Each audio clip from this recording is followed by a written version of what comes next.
গর্ভধারণ করার জন্য বিশেষ কিছু নিয়ম কারণ মেনে অনেকে মিলন করতে হয়, সেই বিষয়গুলো না জানার কারণে গর্ভধারণ দ্রুত হচ্ছে না।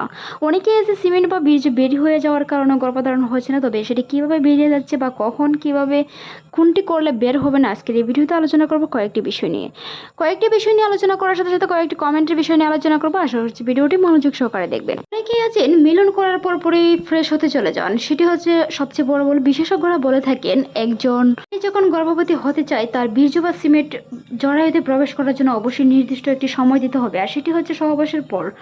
অনেকেই জানেন না সহবাসের পর কত মিনিট শুয়ে থাকতে হবে।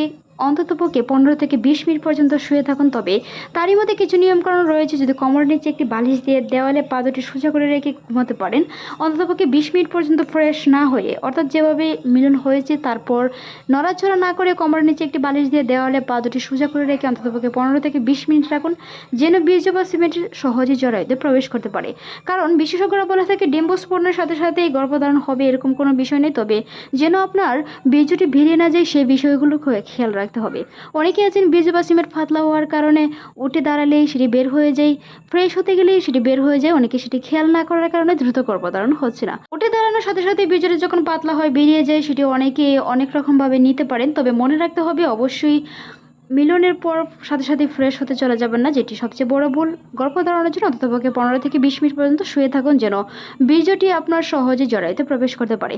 বীর্যটি যখন জরায়ুতে প্রবেশ করবে তারপর পরে কিছু লক্ষণ প্রকাশ পাবে। যদি গর্ভধারণ হয়ে থাকে তা নিয়ে আমাদের চ্যানেলে অসংখ্য ভিডিও আছে, চাইলে ভিজিট করে আসতে পারেন।